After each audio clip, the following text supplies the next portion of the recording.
नमस्कार दोस्तों। मैं संजय डावरा आप सभी विद्यार्थियों का हार्दिक स्वागत करता हूं डावरा क्लासेज के इस ऑनलाइन प्लेटफॉर्म पर। सभी विद्यार्थियों को नमस्कार, गुड इवनिंग। और एक बार भैया जल्दी से कमेंट करके बताओ आवाज वगैरह सब कुछ ठीक है। बिल्कुल भाई, राजीव कुमार जी, दिलराज जी, प्रभुदेव, एक बार कमेंट करके बताओ। सबसे पहले आवाज वगैरह ठीक है, वीडियो क्वालिटी ठीक है।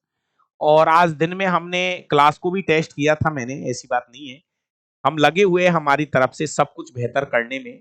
बाकी का दोस्तों, आज जो टॉपिक स्टार्ट हो रहा है ऑप्टिक्स का, बहुत ही शानदार टॉपिक रहेगा। और सीधा एनसीईआरटी से जुड़ा हुआ टॉपिक है। एनसीईआरटी की किताबों में भी वो आपको साफ साफ नजर आएगा। दोस्तों, 8 बजे जो क्लास हो रही है यूट्यूब पर, वो क्लास आपको रेगुलर लेनी है। मैं हर दिन आपको ये सचेत कर रहा हूं, क्योंकि जो चीज मैं यूट्यूब पर दे रहा हूं, कहीं ऐसा नहीं हो कि वो चीज आपसे छूट जाए और अदर लोग जो है उसका लुत्फ उठा जाए। क्योंकि वहां पर जो मैटर मैं दे रहा हूं ना, वो भी शानदार मैटर दे रहा हूं। आपका इतना अच्छा रिवीजन होगा कि आपको कहीं से भी कुछ भी पढ़ने की जरूरत नहीं है। चलिए, जिन स्टूडेंट्स ने फिजिक्स केमिस्ट्री का बुक मंगा रखा है, गलती से आप तक नहीं पहुंचा है, तो आप हमसे बात करिए और हम आपको ट्रैक आईडी दे देंगे। दोस्तों, फिजिक्स केमिस्ट्री का जो बुक है वो आ चुका है। और इस बुक को आप अपने घर पे मंगा सकते हो, ऑनलाइन मंगा सकते हो, और जयपुर से ले सकते हो। बाकी का अगर किसी ने बुक को मंगा लिया है, नहीं पहुंचा है, कुछ किताबें हमारे पास वापस भी आ जाती है अगर आप फोन नहीं उठाते हो तो वो केवल आप फोन नंबर पे दे रखे आप बात कर लेना। फिर इसके बाद में हम टॉपिक स्टार्ट करते हैं। दोस्तों, आज की क्लास में हमारा जो टॉपिक आ रहा है, उस टॉपिक का नाम है रिफ्लेक्शन ऑफ लाइट। बहुत अच्छा टॉपिक है, फालतू कमेंट मत करना। और हर केस एक बार देख लेना, कहीं बीच में है ना वफरिंग करे तो क्लास।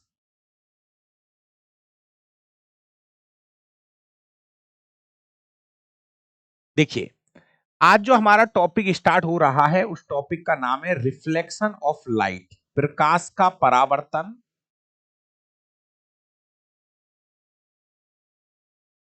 प्रकाश का परावर्तन पढ़ेंगे पहले तो, नॉर्मली डेफिनेशन है ना, ये पढ़ लेंगे एक तो। इसके बाद में परावर्तन के नियम है।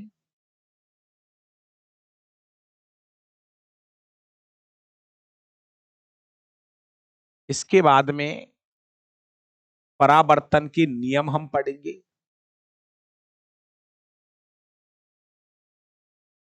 और उसके बाद में टाइप ऑफ रिफ्लेक्शन,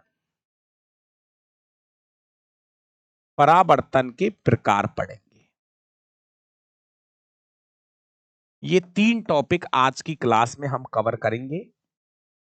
तीनों टॉपिक बहुत अच्छे हैं, और ये तीनों ही रिफ्लेक्शन ऑफ लाइट के अंदर आते हैं, प्रकाश के परावर्तन के अंदर आते हैं तीनों ही टॉपिक। दोस्तों, एक एक करके हम चीजों को समझेंगे, और यहां से आगे मैं आपसे कह रहा हूं, कमेंट कम करिए, चीजों को समझिए। पहला टॉपिक हमारा होगा रिफ्लेक्शन ऑफ लाइट, प्रकाश का परावर्तन। ठीक है, फिर उसके बाद में परावर्तन के नियम पढ़ाऊंगा, और लास्ट में हम पढ़ेंगे परावर्तन के प्रकार। बहुत अच्छी क्लास होगी आज। तो जितने भी भाई लाइव है, सबसे पहले एक बार हेडिंग पर लगा लीजिए। आज का पहला टॉपिक होगा रिफ्लेक्शन ऑफ लाइट, प्रकाश का परावर्तन किसे कहते हैं। प्रकाश का परावर्तन। दोस्तों, दो परिभाषा है जिनका पता आपको होना चाहिए। एक तो प्रकाश का परावर्तन, और एक है प्रकाश का अपवर्तन। सुनिए भाई, दो चीज है। एक तो होता है परावर्तन, और एक होता है अपवर्तन। देसी भाषा में सीख लो। यदि कोई प्रकाश की किरण, जैसे मान लीजिए, सुनो सुनो समझो इसको, मैं लिखाऊंगा पहले इसको समझ लो। मान लीजिए ये कोई कांच है, पारदर्शी कांच है। समझो बात को। ये कोई पारदर्शी कांच है। पारदर्शी का मतलब जिसमें से आर पार दिखता है। कल बताया तो था, एक छोटा सा शब्द है। पारदर्शी का मतलब है जिसमें से आर पार कोई चीज दिख जाती है। मतलब ये जो पारदर्शी कांच है, अब मैं इसके ऊपर लाइट डाल रहा हूं, प्रकाश, तो वो आर पार निकल जाएगा। प्रकाश जो है वो आर पार निकलेगा। प्रकाश जो है वो आर पार निकल जाएगा। ठीक है सर, बिल्कुल आर पार निकल जाएगा। यदि कोई प्रकाश की किरण एक माध्यम से दूसरे माध्यम में प्रवेश कर रही है, यदि कोई प्रकाश की किरण एक माध्यम से दूसरे माध्यम में प्रवेश कर रही है, तो हम बोल रहे हैं कि प्रकाश का अपवर्तन हो रहा है। वापस समझो। जैसे प्रकाश है, वायु में से पानी में प्रवेश कर रहा है, या कोई प्रकाश वायु में से कांच में प्रवेश कर रहा है, या कोई प्रकाश वायु में से हीरे में प्रवेश कर रहा है। कहने का मतलब, यदि कोई प्रकाश की किरण एक माध्यम से दूसरे माध्यम में प्रवेश कर रही है, घुस रही है अंदर, तो समझ लो वहां पर होगा प्रकाश का अपवर्तन। वहां पे क्या होगा? प्रकाश का अपवर्तन। ठीक है, ये तो किसके बारे में बताया मैंने? अपवर्तन के बारे में। अब परावर्तन के लिए क्या करना है? जैसे मान लीजिए, समझो, जैसे ये कोई कांच है, ठीक है गुरुजी।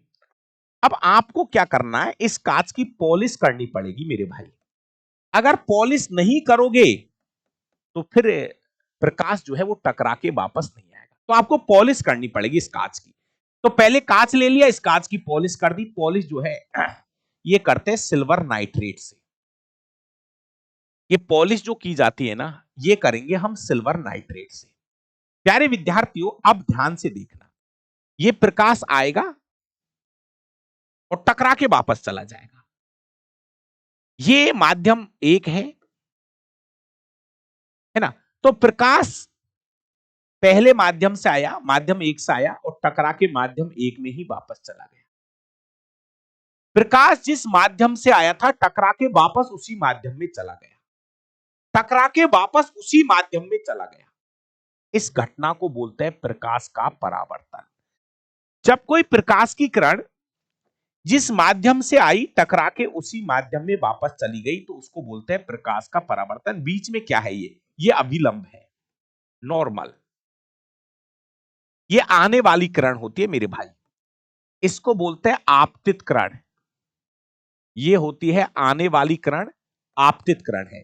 और ये है परावर्तित किरण। इसका चित्र और बड़ा बना दूंगा, अभी रुक जा। अभी केवल परिभाषा समझो।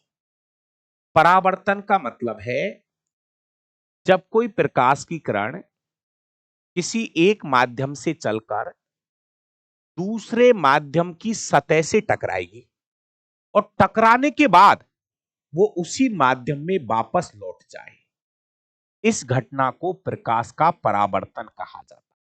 पहले एक परिभाषा सुन लीजिए। देखो, जब कोई प्रकाश की किरण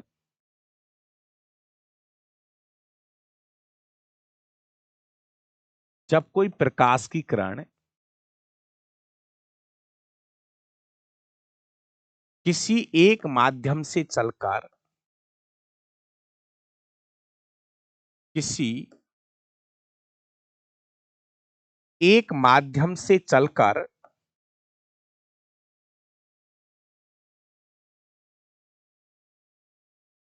दूसरे माध्यम की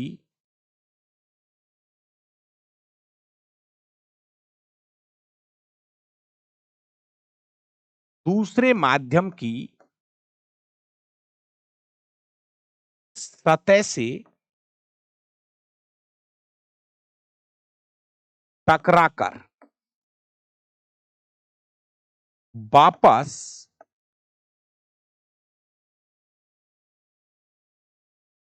उसी माध्यम में लौट जाए,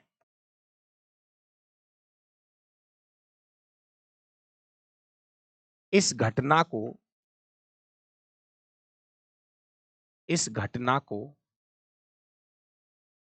प्रकाश का परावर्तन कहते हैं।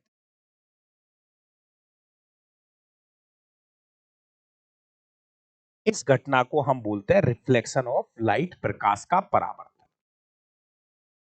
देखिए अभी मैं बता दूंगा पहले इसको आप रट्टा मत दो, बस देसी भाषा में सीखना है। भाई प्रकाश है, मान लीजिए देसी भाषा में ऐसे सीखो, प्रकाश इस गांव से गया था और टकरा के इसी गांव में वापस आ गया। प्रकाश जिस गांव में गया टकरा के उसी गांव में वापस आ गया, प्रकाश का परावर्तन कहते हैं। टकराएगा तो है, टकरा के ही तो वापस आएगा। ठीक है, तो ये तो परिभाषा हुई प्रकाश के परावर्तन की। एक बार और पढ़ लो। जब कोई प्रकाश की किरण किसी एक माध्यम से चलकर, जैसे ये पहला माध्यम है वायु मान लो इसको, एक माध्यम से चलकर दूसरे माध्यम की सतह से टकराती है, तो ये दूसरा माध्यम है कांच।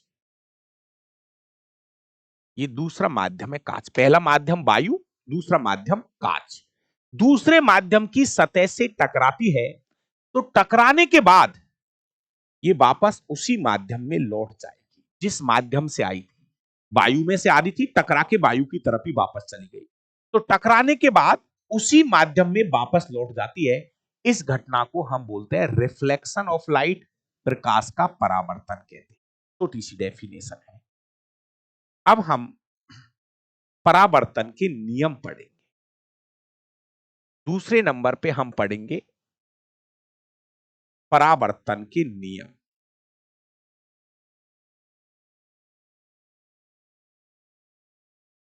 परावर्तन के नियम पढ़ने से पहले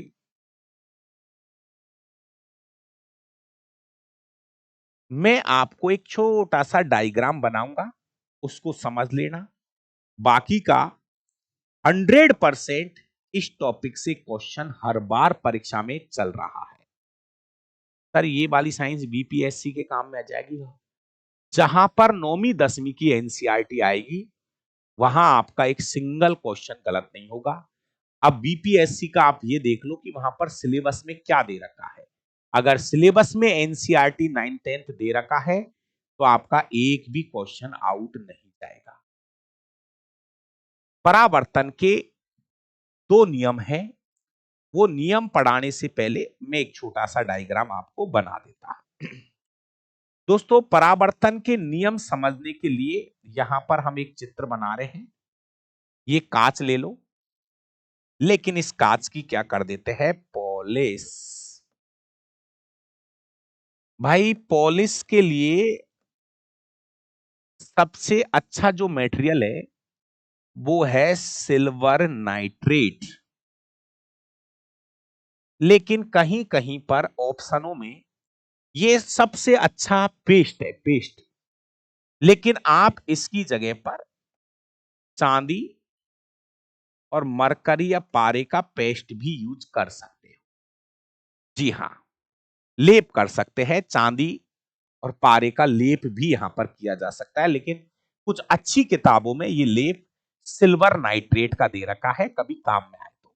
ठीक है, मेरे भाई ये वाली जो किरण है ना, ये है आने वाली किरण। इसको हम बोलते हैं आपतित किरण। जो किरण आ रही है अच्छे से समझ लेना, का हर शब्द काम में आएगा। ये आने वाली किरण है जिसको हम आपतित किरण कहते हैं। और ये अभिलंब, देखिए बीच में से एक लाइन खींच रहा हूं, ये अभिलंब है जो सामने वाली सतह पर 90 डिग्री का कोण बनाती है, ये अभिलंब है। ये हम खुद खींच रहे हैं अभिलंब। अभिलंब है जो सामने वाली सतह पे 90 डिग्री का कोण बना। और मेरा भाई ये प्रकाश की किरण टकरा के वापस जाती है, ये है परावर्तित किरण। ये परावर्तित किरण है। ठीक है भाई, सुनिए, आने वाली किरण का नाम है आपतित किरण, टकरा के जाने वाली किरण का नाम है परावर्तित किरण। क्योंकि परावर्तन ही तो पढ़ रहे हैं तो किरण का नाम परावर्तित किरण। अब बीच में यहां दो चीज और है। ये वाला जो कोण है इसको बोलते हैं कोण आई, ध्यान रखना भाई, इसको बोलते हैं आपतन कोण। किरण का नाम आपतित किरण है, कोण का नाम होगा आपतन कोण। ध्यान रखना मेरे भाई, आपतन कोण है। और ये वाला जो कोण है, ये वाला, इसको बोलेंगे कोण आर। मतलब ये है हमारा परावर्तन कोण। ये आपतन कोण और ये है परावर्तन कोण। भैया ध्यान रखना, काम के दोनों शब्द। ये चित्र सबसे पहले आपकी कॉपी में अच्छे से बना होना चाहिए। जी हाँ सचिन कुमार जी, पॉलिश के लिए आप क्यों बहस कर रहे हो? मैं कह रहा हूं जब अच्छी कंपटीशन में फंसेगा तो ऑप्शन में चांदी और पारा नजर नहीं आएगा, सिल्वर नाइट्रेट आया हुआ क्वेश्चन है। बाकी मैंने बता दिया आपको, चांदी का और पारे का पेस्ट भी इस पे लगाया जा सकता, मना नहीं कर रहा, लेकिन सबसे उच्चर आएगा तो सिल्वर नाइट्रेट है, टॉप क्वालिटी का पेस्ट होता है, प्रयोगशालाओं में हम इसको यूज करते हैं, है ना। अब कमेंट मत करना, थोड़ा सा पढ़ ले।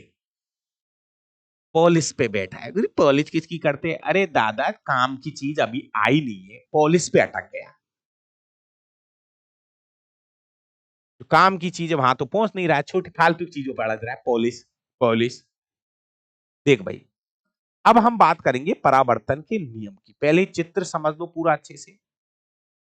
ये आपतित किरण है, यहां टकराएगी तो यहां पे चीज टकरा के यहां से वापस जाएगी, तो इस किरण का नाम है परावर्तित किरण।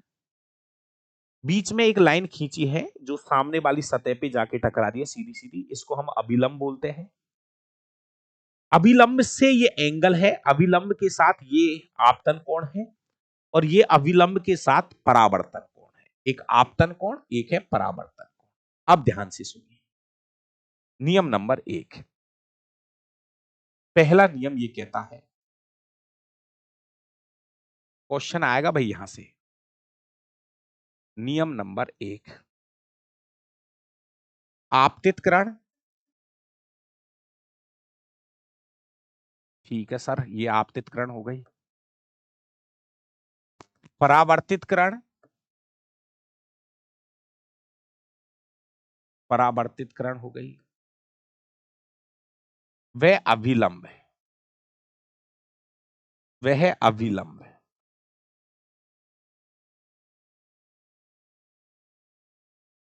तीनों एक तल में होने चाहिए, एक तल में।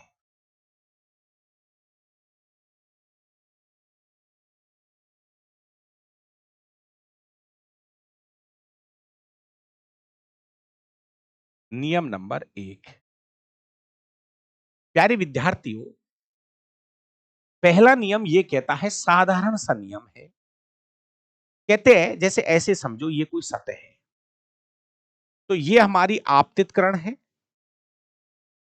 ये बीच में से अभिलंब हो जाएगा, और ये टकरा के कोई किरण वापस आ गई। तीनों एक तल में होने चाहिए, तीनों एक तल में होने चाहिए। दोस्तों वापस समझना, ये तो क्या एक्चुअली बोर्ड पे बन रही है कोई चीज, इसको ऐसे समझो कोई हाथ पेन देखो, ये कोई पेन जा रहा है, ये आपतित किरण है। दो पेन और देना पड़ेंगे। हाँ,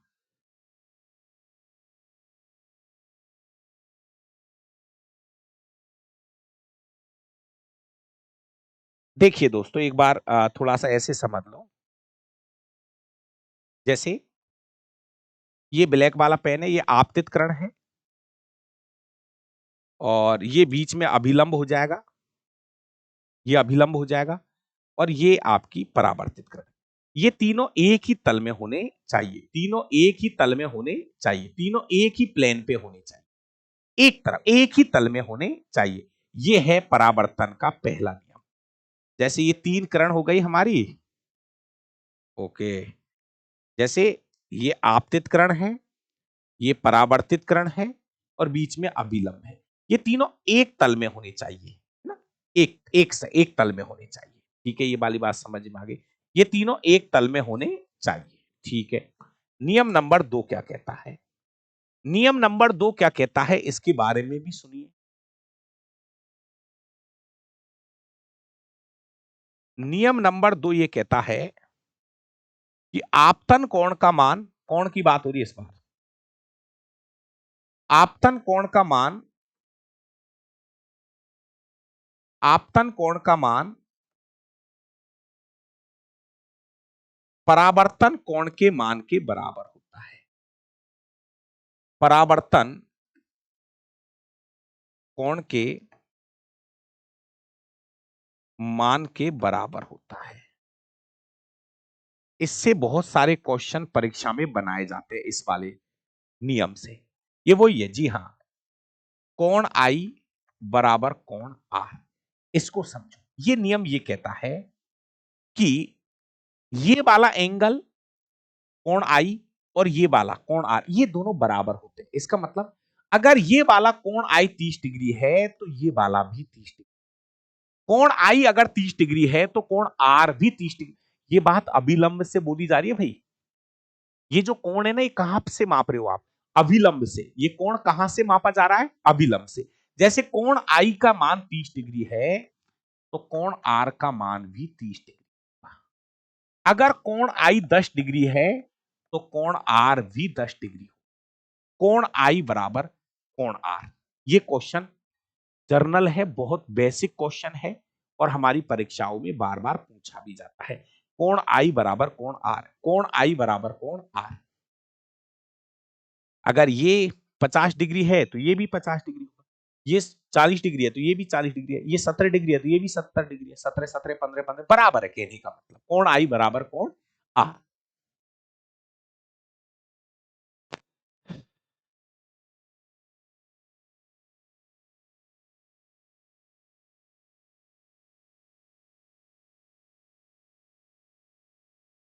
एक छोटा सा नोट लिखा रहा हूं, उसको भी सुन लीजिए।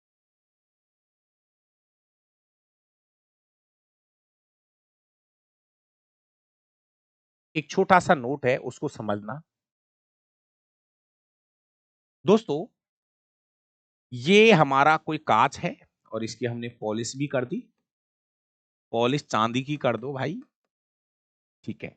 ये आपका अभिलंब है। ये क्या है? हमारा अभिलंब है। थोड़ा सा समझने इस क्वेश्चन को। मान लीजिए कोई प्रकाश की किरण अभिलंब से आ रही है। समझना भाई, कोई प्रकाश अभिलंब से आ रहा है, आने दो। ये आ गया, कोई प्रकाश जो है वो अभिलंब से आ रहा है, अभिलंब से आ रहा है, अभिलंब से आ रहा है, अभिलंब से आ रहा है, अभिलंब से आ रहा है। यदि कोई प्रकाश अभिलंब से आ रहा है, आने दो आने दो आने दो, टकराने दो, तो टकराने के बाद ये अभिलंब से ही वापस जाएगा। टकराने के बाद ये यहीं से वापस जाएगा। टकराने के बाद ये अभिलंब से ही वापस जाएगा। तो टकराने के बाद ये अभिलंब से ही वापस जाएगा। तो भाई क्वेश्चन ये है कि आपतित किरण यहीं से आ रही थी, इधर से आपतित किरण तो आ ही रही है ऊपर से।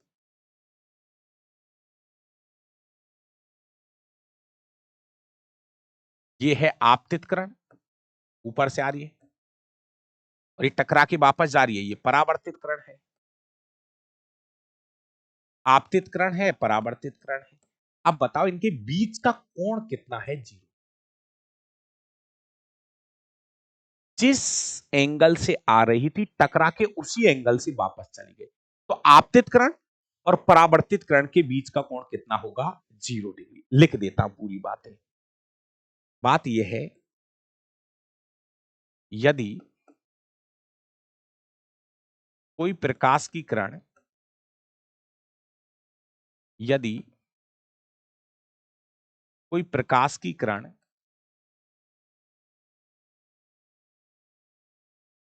अभिलंब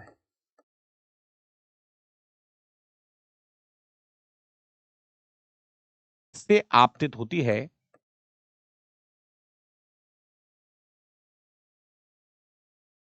अभिलंब से आपतित होती है, तो तो परावर्तन के पश्चात, परावर्तन के पश्चात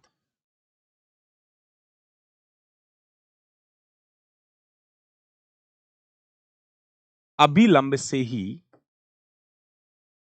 परावर्तन के पश्चात अभिलंब से ही वापस लौटती है।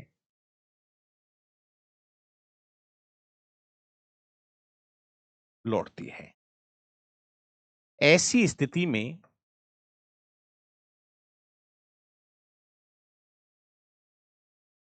आपतित व परावर्तित किरण के बीच आपतित व परावर्तित किरण के बीच का कोण 0 डिग्री हो। सीधा सा क्वेश्चन है, आराम से वापस देख लीजिए मेरे भाई, इसमें कोई रट्टा वाला काम नहीं है। मान लीजिए कोई प्रकाश सीधा आ रहा है, अभिलंब से आया, तो वो टकरा के अभिलंब से ही वापस जाएगा। तो कोई प्रकाश अभिलंब से आया है, टकरा के अभिलंब से ही वापस जा रहा है, तो आने वाली किरण और जाने वाली किरण के बीच का कोण कितना होगा? 0 डिग्री होगा। बताओ, ये बातें समझ में आई? ये दो चार बातें जो बोली, एक बार कमेंट करके बताना भाई। पहला नियम यह है, आपतित किरण, परावर्तित किरण और अभिलंब तीनों एक तल में होने चाहिए। ओके।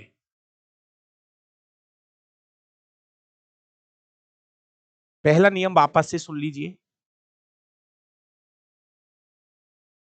आपतित किरण, परावर्तित किरण और अभिलंब तीनों एक तल में होने चाहिए।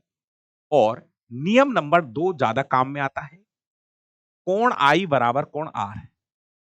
कोण आई बराबर कोण आर। कोण आई बराबर कोण आर। अगर ये 30 डिग्री है तो ये भी 30 डिग्री। अभिलंब से, ये बात कहां से बोली जा रही है मेरे भाई? अभिलंब से। और एक तीसरी बात हमने ये बताई है कि यदि कोई प्रकाश की किरण सीधी आ जाए अभिलंब से, अरे भाई ऐसे समझो, ये नियम है, ये मेरे नियम नहीं है, ये फिजिक्स के नियम है। जैसे कुछ भाई कह रहे सर एक दो बार और समझा दो। जैसे मैं ये कह रहा हूं, ये अभिलंब तो खींच लो, ये तो अभिलंब खींच लो, सीधा सट अभिलंब खींच लो। अब सुनो, मैं ये कहना चाह रहा हूं, यदि कोई प्रकाश की किरण 10 डिग्री पे आ रही है, ये अभिलंब के साथ कितना डिग्री का कोण है? 10 डिग्री पे आ रही है, तो फिर ये टकरा के 10 डिग्री पर ही जाएगी। मतलब कोण आई, ये होता है कोण आई, और ये होता है कोण आर, ये बराबर होते हैं। ये 10 डिग्री रहेगा ना, तो ये भी 10 डिग्री रहेगा। कोण आई बराबर कोण आर। वापस समझो, अगर हम ये कहते हैं कि अगर कोण आई 20 डिग्री है तो ये भी 20 डिग्री होगा। कोण आई 20 डिग्री है तो कोण आर भी 20 डिग्री होगा। ये नियम नंबर 2 है यार। इसमें क्या दिक्कत आ रही है? कोण आई बराबर कोण आर। अगर कोई आपसे कह दे कि भाई कोण आई जो है वो 20 डिग्री है, तो कोण आर भी 20 डिग्री होगा यार। इसमें क्या दिक्कत है भाई? इससे सीधी थी कोई दुनिया में बात ही नहीं बनी। पर ये नियम कहां से बोला जा रहा है? अभिलंब से बोला जा रहा है। ये अभिलंब के साथ ये वाला 20 डिग्री, तो ये वाला भी 20 डिग्री। अब मैं कुछ क्वेश्चन आपको लिखा दूंगा, सुनिए दोस्तों। एक दो क्वेश्चन है जो मैं आपको लिखना चाह रहा हूं, समझाना चाह रहा हूं, बड़े ध्यान से सुनना इन क्वेश्चन। एक दो तीन क्वेश्चन लिखाऊंगा, तीनों क्वेश्चनों को अच्छे से समझना। थोड़ी सी मैथ लगेगी इसमें, उस मैथ को भी समझ लेना। क्वेश्चन नंबर 1, जवाब देना है आपको। यदि, तो समझ के जवाब देना। यदि कोई प्रकाश की किरण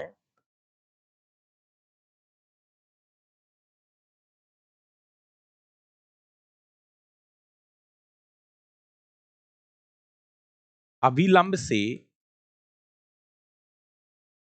30 डिग्री पर आपतित होती है,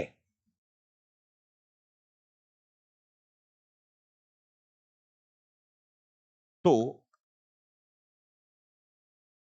परावर्तन कोण का मान परावर्तन कोण का मान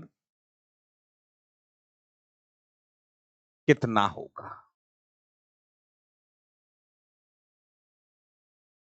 कितना होगा? आराम आराम से, आराम आराम से, कोई जल्दबाजी नहीं है।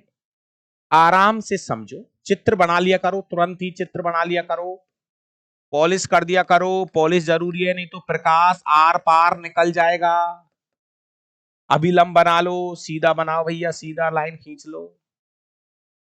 जल्दी उत्तर दो, जल्दी उत्तर दो इसका। ये अभिलंब बना लिया गुरुजी, ठीक है, ये अभिलंब बना लिया। चलो, क्वेश्चन ये है, कोई प्रकाश की किरण, जवाब दो, कोई प्रकाश की किरण अभिलंब के साथ 30 डिग्री का कोण बना, ये 30 डिग्री है। ये आपतित किरण है, आपतित किरण है, ये आपतित किरण है, और ये है कोण आई। दोस्तों, यदि आपतन कोण का मान 30 डिग्री है, तो अभिलंब से टकरा के ये वापस कितनी डिग्री पे जाएगी? 30 डिग्री पे जाएगी। ज्यादा नहीं बनना चाहिए, लगभग एक जैसा ही बनाना। तो ये है परावर्तित किरण। ठीक है गुरुजी, ये परावर्तित किरण हो गई। तो ये वाला कोण भी कितने डिग्री का होगा? 30 डिग्री का होगा। कोण आर भी कितने डिग्री का होगा? 30 डिग्री का होगा। कोण आई बराबर कोण आर। अगर क्वेश्चन में बोला है कि कोण आई 30 डिग्री है, तो कोण आर भी 30 डिग्री होगा। कोण आई 30 डिग्री है, तो कोण आर भी 30 डिग्री होगा। लेकिन एक क्वेश्चन और सुन लो, अगर मैं ये कहूं इसी क्वेश्चन के अनुसार, यही क्वेश्चन है, कभी कभी वो आपसे, नहीं नहीं अरे यार किताब देख के थोड़ा सा सुन लो बात को, किताब देख के उत्तर क्यों दे रहे हो? सुन लो, किताब में मैंने जो क्वेश्चन बनाया है वो ये बनाया है, इसी प्रश्न के अनुसार, क्वेश्चन यही है, इसी प्रश्न के अनुसार आपतित व परावर्तित किरण के बीच का कोण कितना होगा? बीच का कोण कितना होगा? कितना होगा? यही क्वेश्चन है, बस यही एंगल की बात हो रही, इसी चित्र की बात हो रही है। क्वेश्चन दूसरा बना दिया। अब ये पूछा है क्वेश्चन नंबर 2 में, कह रहे कि ये जो आपतित किरण है, अब सुनो क्वेश्चन बदल दिया, थोड़ा ध्यान से देखो एक बार। देखो, ये रही आपतित किरण, हाँ सर ये आपतित किरण है, ध्यान से देखो इधर, बहरा मत हो, ये आपतित किरण है, इसको जाने दो। ये परावर्तित किरण है, ये परावर्तित, वो बोल रहा है कि आपतित किरण और परावर्तित किरण के बीच का कोण कितना होगा? अरे तो 30 डिग्री ये रहा, 30 डिग्री ये रहा, आपतित और परावर्तित किरण के बीच का कोण पूछ रहा है, दोनों के बीच का कोण कितना डिग्री हो जाएगा? 60 डिग्री हो जाएगा यार। मुनीष भाई, संतोष सैनी जी, बस भाषा समझना थोड़ी सी क्वेश्चन की, नहीं तो मेरे भाई गड़बड़ी होने में टाइम नहीं लगेगी। वो पहले तो एक पूछ रहा था, पहले तो ये पूछा था कि भाई परावर्तन कोण कितना है, जब तो बोल दिया भाई ये 30 डिग्री है, तो ये भी 30 डिग्री है। फिर दूसरा क्वेश्चन में क्या कर दिया उसने, वो ये पूछ रहा था कि आपतित किरण और परावर्तित किरण दोनों के बीच का कोण कितना होगा? तो दोनों के बीच कितना हो जाएगा? 60 डिग्री। दोनों के बीच का कोण कितना होगा? 60 डिग्री। दोनों के बीच का कोण कितना हो जाएगा? 60 डिग्री। दोनों के बीच का कोण पूछ रहा है। ये दोनों, ये आपतित किरण, ये परावर्तित, दोनों के बीच का कोण 30 प्लस 30 60 डिग्री हो जाएगा ना? अरे गिरिराज प्रसाद जी, 0 डिग्री खास हो जाएगा भूतनाथ। ये आने वाली किरण है, ये जाने वाली किरण, दोनों के बीच का कोण 30 प्लस 30 हो जाएगा 60 डिग्री। ठीक है, हाँ सर ये वाली बात समझ में आ गई। क्वेश्चन की भाषा समझ लेना, फिर बोल रहा हूं, धुरंधर बनने की जरूरत नहीं है। तीसरा क्वेश्चन समझो, तीसरे क्वेश्चन का जवाब अच्छे से देना, सोच समझ के देना। तीसरे क्वेश्चन का जवाब बड़े सोच समझ के देना, तुक्का मत देना। अगर तीसरा क्वेश्चन समझ में आ गया इसका मतलब ये आपको अच्छे से समझ में आया। सर एक रोग और कार्बोहाइड्रेट के रोग क्लास, कार्बोहाइड्रेट कल तो करा दी, कल यूट्यूब पर पूरे 1.5 घंटे क्लास कराइए कार्बोहाइड्रेट की, बहुत ही शानदार वाली। आपको रोज कहता हूं, रोज कहता अच्छा लगता हूं क्या? मैं मेरे स्वार्थ के लिए कहता हूं। आपको बोल दिया 8 बजे वाली क्लास ले लेना, नहीं तो आप यहीं रह जाओगे, दुनिया आगे निकल जाएगी। और बता दूंगा मैं आपको, यहां से अच्छी बातें चल रही है 8 बजे वाली क्लास में, ये और बता दूं मैं आपको। क्वेश्चन नंबर 3, बड़े ध्यान से प्लीज इधर आ जाओ, देखो।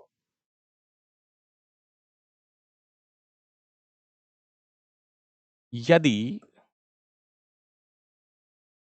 कोई प्रकाश की किरण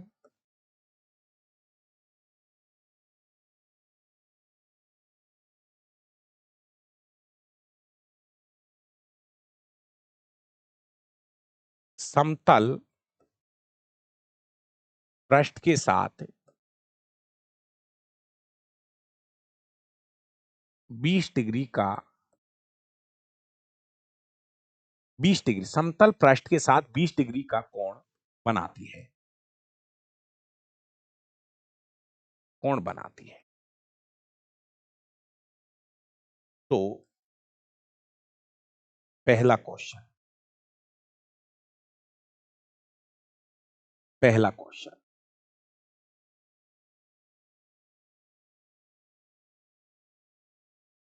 आपतित व परावर्तित किरण के, किरण के बीच का कोण। पहला क्वेश्चन तो यह है, आपतित व परावर्तित किरण के बीच का कोण क्या होगा। क्वेश्चन नंबर 2,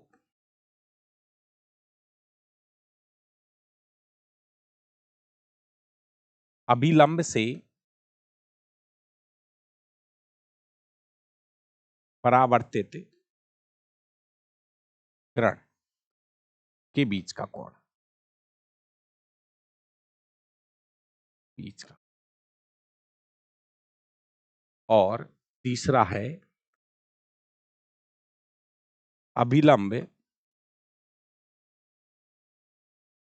व आपतित किरण के बीच का कोण। ये 3 क्वेश्चन का जवाब आपको सोच समझ के देना है। देखो मेरी बात को सुनना पहले तो, मेरे जितने भी भाई अभी लाइव है तो प्लीज इस क्वेश्चन को बहुत अच्छे से सुन लीजिए। ये हमारा कोई समतल पृष्ठ है, प्लीज मेरा भाई सुन लो। ये कोई समतल पृष्ठ है,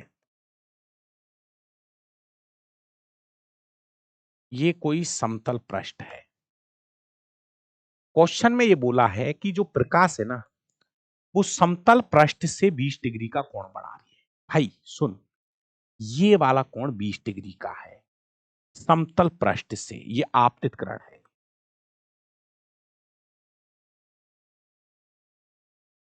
प्लीज सुन लो यार, जिनकी मैथ अच्छी है ना वो समझ गए होंगे।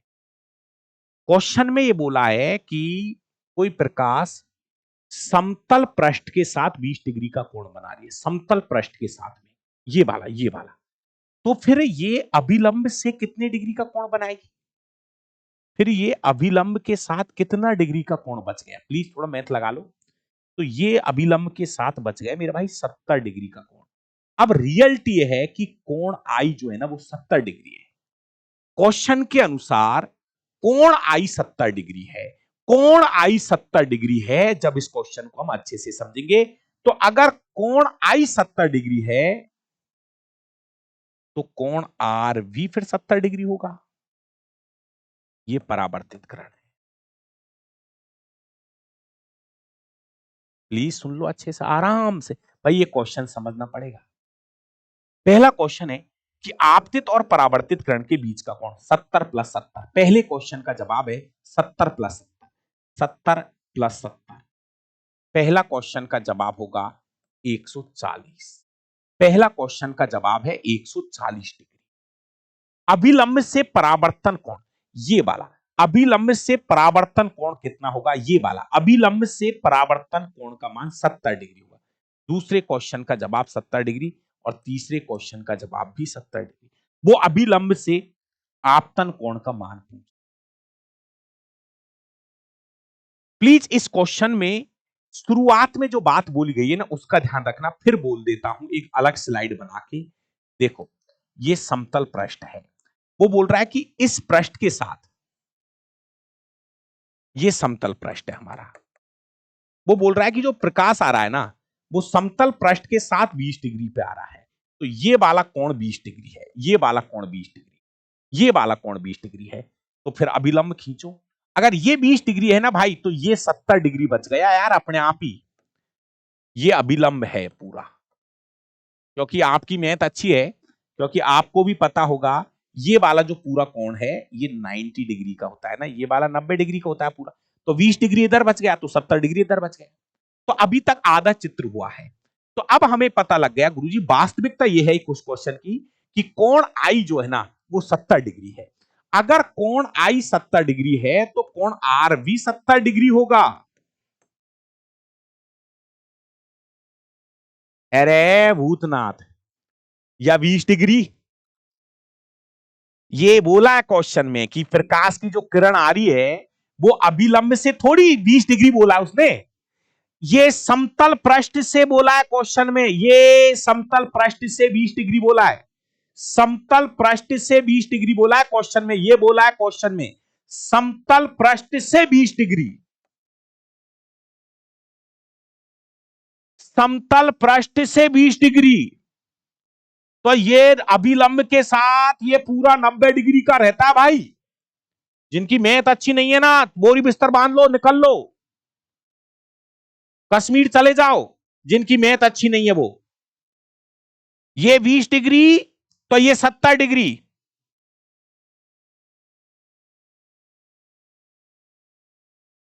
ये 90 डिग्री होता है भाई पूरा, ये 90 डिग्री का खेल है पूरा, 90 डिग्री होता है ये 90 डिग्री। तो ये 20 डिग्री है तो ये 70 का बच जाएगा इधर वाला हिस्सा। तो कोण आई 70 का निकल के आएगा, कोण आई 70 का निकल के आएगा। तो भैया कोण आर भी 70 का होगा।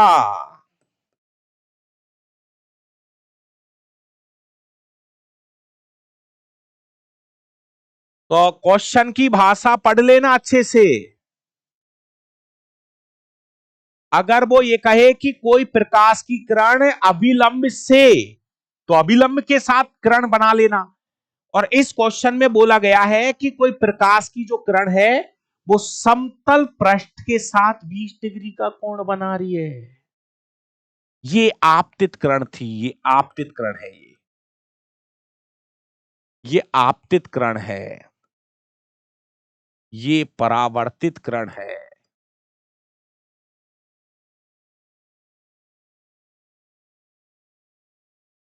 बताओ भाई, थोड़ा सा बात बैठ रही है। दो भाषा बोलेगा, प्लीज आप फिर समझ लो। दो भाषा बोलता है वो। एक तो कोई प्रकाश की किरण अभिलंब के साथ कितने डिग्री का कोण बना रही है। एक तो बोलेगा वो अभिलंब से, जैसे मान लें उसने बोल दिया कि भाई कोई प्रकाश की किरण अभिलंब से 20 डिग्री का कोण बना रही है, अभिलंब से 20 डिग्री का कोण बना रही है।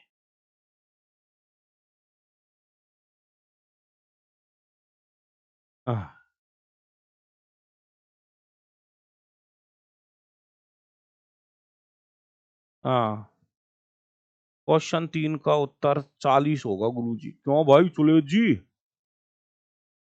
अभिलंब व आपतित किरण। सुरेश जी ये अभिलंब है, अभिलंब ये वाला है ना भाई सुरेश जी, और ये आपतित किरण है। कितने डिग्री का कोण है इनके बीच में भाई सुरेश जी? ये अभिलंब है, ये आपतित किरण है। ये कोण कितने का है ये वाला? ये कितने का है ये वाला कोण? 40 का है क्या ये?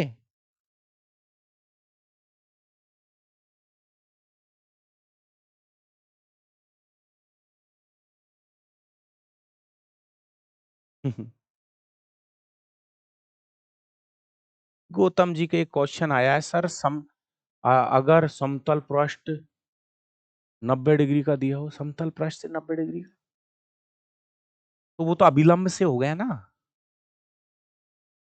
समतल पृष्ठ से 90 डिग्री का मतलब अभिलंब से आएगी वो किरण, तो वो किरण तो फिर अभिलंब से आएगी। पूछ लो, कोई डाउट हो रहा हो तो। बाकी का क्वेश्चन और वहां पर क्या ऑप्शन दिए हैं उनसे पता चलेगा, थोड़ा सा देख लेना। और ये ध्यान रखना, वो दो क्वेश्चन बोलता है, एक तो वो बोलता है अविलंब से, तो अविलंब से बोले तो अविलंब से बना लेना। और वो एक क्वेश्चन बोलेगा कोई प्रकाश की किरण समतल पृष्ठ से, तो फिर ध्यान रखना जैसे ये समतल पृष्ठ है तो ये वाला कोण 20 डिग्री हो। ध्यान रखना ये वाला कोण 20 डिग्री रहेगा, तो अभिलंब वाला कोण अपने आप ही, अभिलंब के साथ कोण अपने आप ही कितने डिग्री का बच जाएगा, 70 का बच जाएगा। दो भाषा बोलेगा, प्लीज दोनों भाषाओं को क्वेश्चन में अच्छे से समझ लेना। एक लाइन तो वो बोलेगा कि कोई प्रकाश की किरण अभिलंब से इतने डिग्री का पे आ रही है, और एक लाइन वो बोलता है कोई प्रकाश की किरण समतल पृष्ठ के साथ इतने डिग्री का कोण बना रही है। दोनों की भाषा अलग अलग है, दोनों के एंगल अलग अलग हैं, प्लीज थोड़ा सा ध्यान रखना, फंस जाओगे नहीं तो। कुछ भाई केवल उस लाइन को लेके बैठे रहते हैं, कोण आई 20 डिग्री, कोण आर भी 20 डिग्री। नहीं भाई, भाषा पढ़ लेना, क्वेश्चन की अच्छे से समझ लेना, फिर बोल रहा हूं मैं।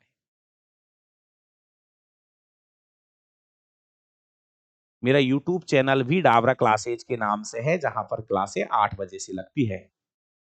ठीक है, ये क्लियर है मेरे भाई? पर ध्यान रखना यार प्लीज, बस मैंने आपको दो चीज समझाने की कोशिश की है।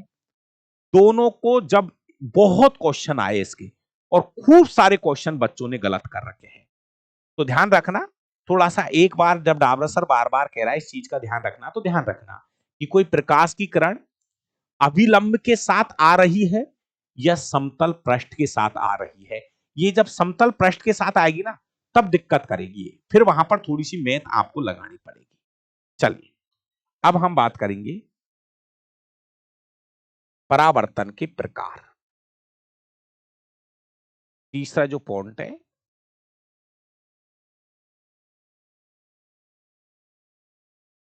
परावर्तन के प्रकार।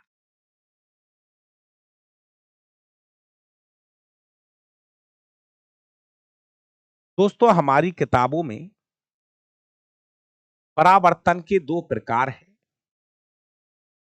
परावर्तन के दो प्रकार बता रखे हैं, दोनों प्रकारों पे हम डिस्कस करेंगे। परावर्तन दो प्रकार से हो सकता है। परावर्तन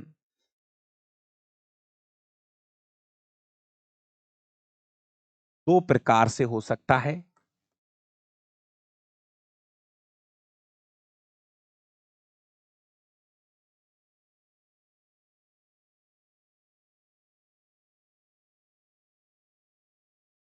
समझना, इसमें 2 मिनट का टाइम दो मुझे। एक होता है नियमित परावर्तन, नियमित परावर्तन, रेगुलर रिफ्लेक्शन, और एक होता है अनियमित परावर्तन। अनियमित परावर्तन, दो प्रकार के परावर्तन हमारी किताबों में दे रखे हैं। थोड़ा सा 2 मिनट समय दो और इसको समझो। भैया, नियमित परावर्तन मतलब रेगुलर रिफ्लेक्शन, रेगुलर रिफ्लेक्शन। अनियमित परावर्तन, ये है इनरेगुलर रिफ्लेक्शन। इनरेगुलर रिफ्लेक्शन, दो प्रकार के परावर्तन हमारी सिलेबस का पार्ट है। बहुत बड़ा चैप्टर है और बहुत ही अच्छे से पढ़ना है। एक एक लाइन, एक एक चीज, यहां से आगे मैं फिर कह रहा हूं, पूरा दिमाग फुल फ्लैश तरीके से लगा के बैठ जाना। ये जो आज की जो क्लास हो रही है ना, यहां से आगे आगे पूरा चैप्टर एनसीईआरटी में ऐसे के ऐसे ही लिखा हुआ है। तो प्लीज कहीं भी कोई डाउट हो पूछ लो, लेकिन मैं कह रहा हूं क्वेश्चनों की शुरुआत हो चुकी है। दोस्तों, नियमित परावर्तन का मतलब है, मान लीजिए कोई प्रकाश की किरण है, किसी समतल चिकने पृष्ठ से टकराती है। समझना, ये जो पृष्ठ है ना, ये प्लेन है, समतल है एक तो, और चिकना है। अगर कोई प्रकाश की किरण, समझिए, यदि कोई प्रकाश की किरण किसी समतल चिकने पृष्ठ से टकराएगी, ये प्रकाश आ रहा है, टकरा के जाएगा, तो टकराने के बाद ये एक निश्चित दिशा में जाता है। टकराने के बाद ये एक निश्चित दिशा में जाता है। टकराने के बाद ये एक निश्चित दिशा में जाता है। इसको बोलते हैं नियमित परावर्तन। जब कोई प्रकाश की किरण, शब्द सुनिए, जब कोई प्रकाश की किरण किसी समतल और चिकने पृष्ठ से टकराती है, तो टकराने के पश्चात एक निश्चित दिशा में वापस लौटती है। मतलब उसका जो परावर्तन होता है ना, एक निश्चित दिशा में होता है। इसको बोलते हैं नियमित परावर्तन।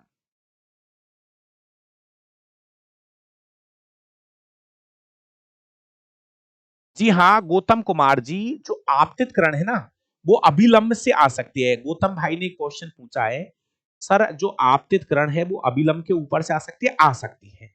मैंने एक नोट लिखा था गौतम जी कि कोई प्रकाश की किरण अभिलंब से भी आएगी, आ सकती है, आ सकती है, अभिलंब से आ सकती है, आ सकती है, तो वो टकरा के अभिलंब से ही वापस चली जाएगी। गौतम जी एक नोट लिखाया है।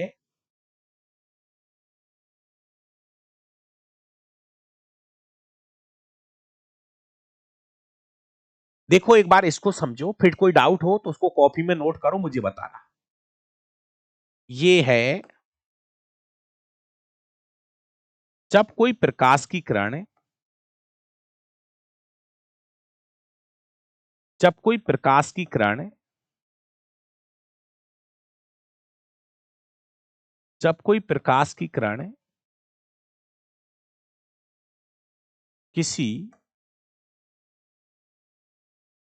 समतल चिकने पृष्ठ से टकराकर टकराकर वापस लौटती है,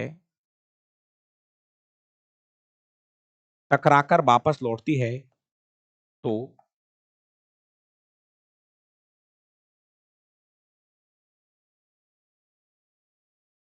टकराने के पश्चात प्रकाश एक निश्चित दिशा में जाता है, एक निश्चित दिशा में जाता है।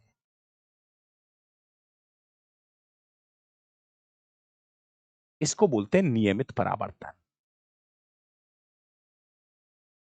देखो इसमें साधारण तरीके समझो, इसमें दिमाग मत लगाओ भाई। ये जो प्रश्न है ना, ये वाला हिस्सा, ये एकदम जैसे समतल कांच ले रहे हो, एकदम प्लेन मिरर ले रहे हो। ये एक समतल कांच ले रहे हो आप, एकदम समतल कांच है, चिकना है, अच्छा वाला। तो प्रकाश टकरा के वापस जब जाता है ना, तो एक निश्चित दिशा में जाता है।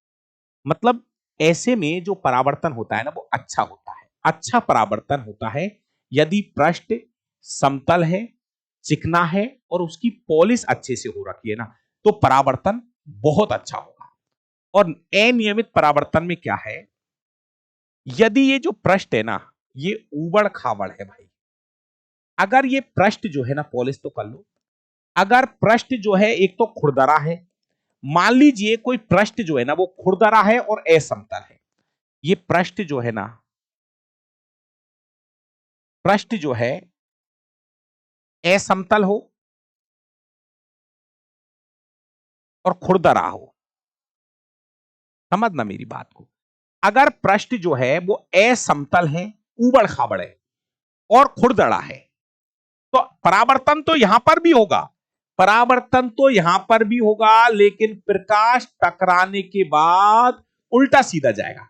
अब चित्र से ही पता लगाओ यार, रटो क्यों उसको।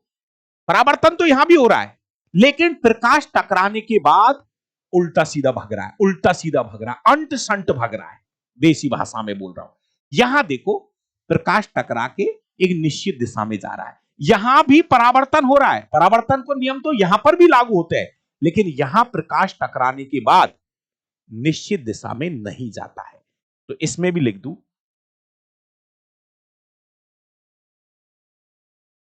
जब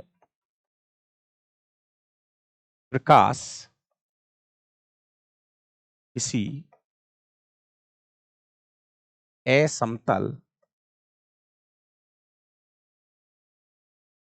खुरदरे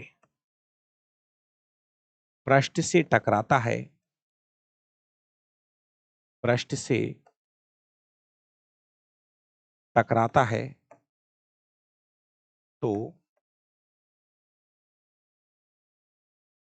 टकराने के पश्चात निश्चित दिशा में, निश्चित दिशा में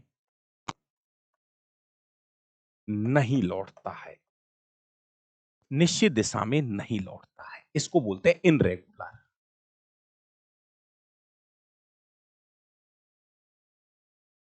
समझो समझो समझो, कुछ दिक्कत है? देखो सुनो, ये परावर्तनी है, परावर्तन दो प्रकार से हो सकता है, एक होता है नियमित परावर्तन, एक होता है अनियमित परावर्तन। देसी भाषा में समझो, मेरी भाषा में समझो, यदि कोई प्रकाश की किरण टकरा के एक निश्चित दिशा में वापस जा रही है,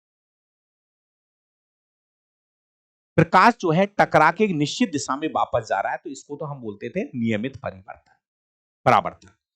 और यहां पर क्या है, परावर्तन तो यहां पर भी हो रहा है, लेकिन प्रकाश टकराने के बाद उल्टी सीधी दिशा में भाग रहा है, निश्चित दिशा में नहीं जा रहा, तो यह होता है इनरेगुलर रिफ्लेक्स। यानी विद्यार्थियों,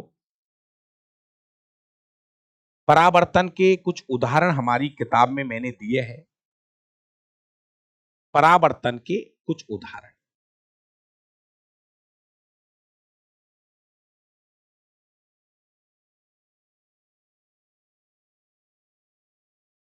परावरण सॉरी परावर्तन के कुछ उदाहरण हमने किताब में दिए हैं। दोस्तों, एक बार प्लीज इनको थोड़ा सा ध्यान से देखो, एक डाउट है बच्चों में, ये जो मैंने लिख के भेजे हैं। उदाहरण में ये है, कोई भी वस्तु हमें दिखाई देती है, किसकी वजह से? परावर्तन की वजह से।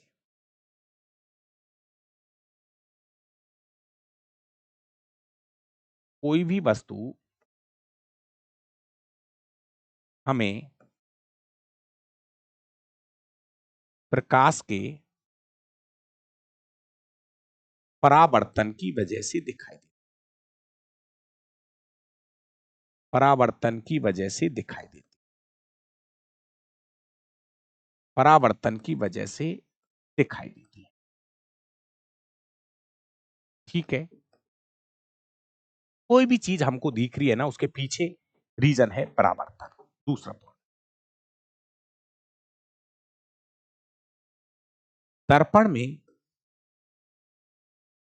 दर्पण में वस्तुओं का दिखाई देना, वस्तुओं का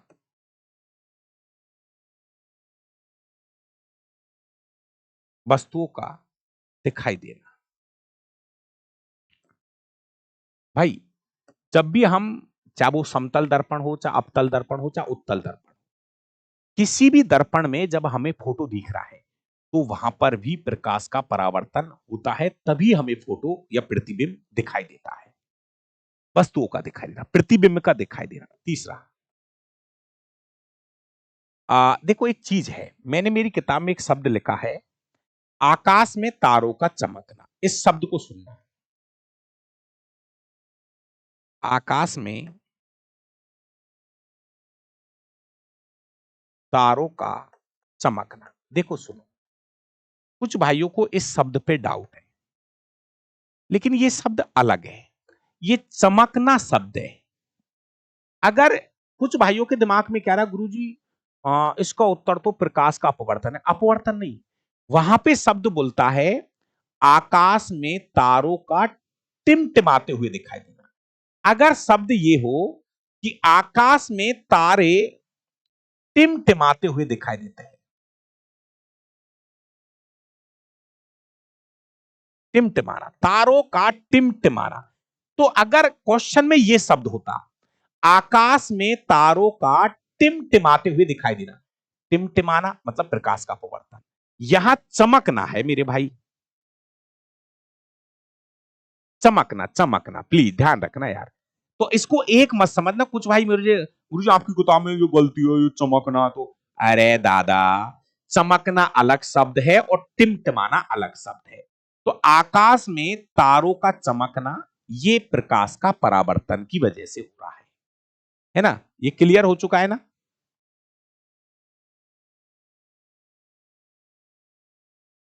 और दोस्तों अगर आपने देखा होगा, मेकअप जब हम करते हैं,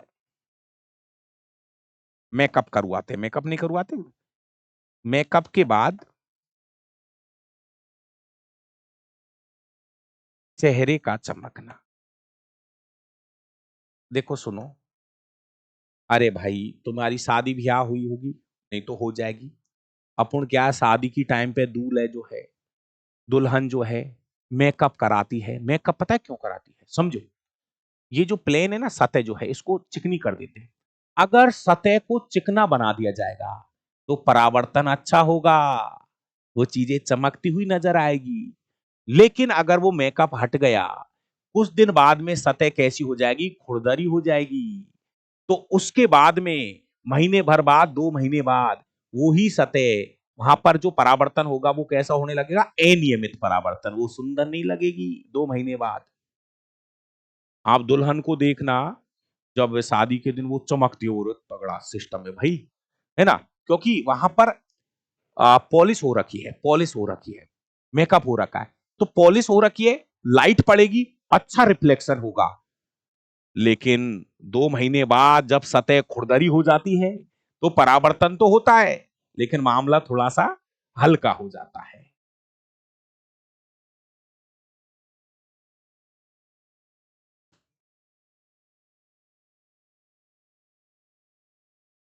ना? तो कहने का मतलब, ये जो टॉपिक है यहां से क्वेश्चन आएगा, ध्यान रखना। टॉपिक ये था आज का, प्रकाश का परावर्तन, परावर्तन के नियम और परावर्तन के प्रकार। जब ये आप कोण आई और कोण आर का जब क्वेश्चन करो तो थोड़ा सा ध्यान रखना, ठीक है? तो ये रहा आज का परावर्तन वाला टॉपिक। शायद इसके अलावा किसी भी किताब में आपको कुछ भी लिखा हुआ नहीं मिलेगा, चाहो तो चेक कर लेना। तो कल और भी सतर्क रहना, क्योंकि कल शुरू हो रहा है मिरर या दर्पण। अगर दर्पण समझ में आएगा तो ही लेंस समझ में आएगा, नहीं तो नहीं आएगा।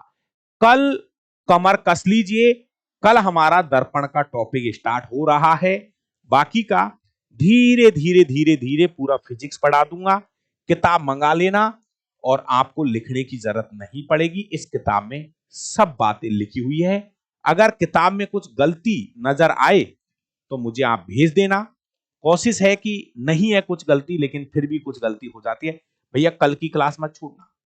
दर्पण ही सबसे दुनिया का बेस्ट टॉपिक है। दर्पण समझ में आ गया तो लेंस को समझने में तो आधी घंटे का टाइम लगेगा।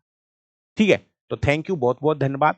आज की क्लास इसी के साथ खत्म होती है। क्लास आज सही चली है, कोई दिक्कत नहीं है मेरे भाई। और कभी इंटरनेट की कोई प्रॉब्लम आ जाती है तो उसमें मैं भी कुछ नहीं कर पाऊंगा।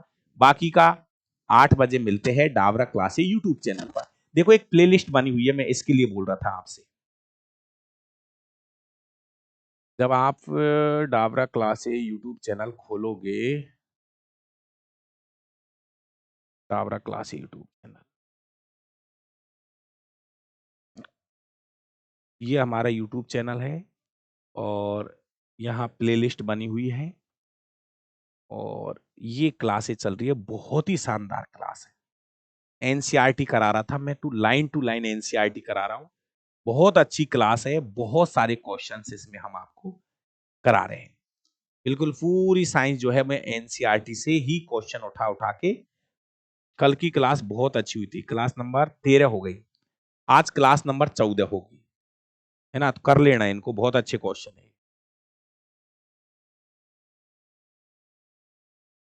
शानदार वाले क्वेश्चन है ये। वन लाइनर क्वेश्चन है, इनके उत्तर लिखता हूं मैं, है ना। तो इनको कर लेना और पूरे नोट्स बना लेना हाथ से, ठीक है ना। ये फोटो कॉपी चल रही है, फोटो कॉपी। तो जितने भी स्टूडेंट्स हैं शाम को 8 बजे डावरा क्लास यूट्यूब चैनल के साथ जुड़िए, जहां पर शानदार तरीके से पूरी विज्ञान का एक एक क्वेश्चन मैं लिखा रहा हूं और उसके उत्तर भी लिख रहा हूं। थैंक यू, धन्यवाद।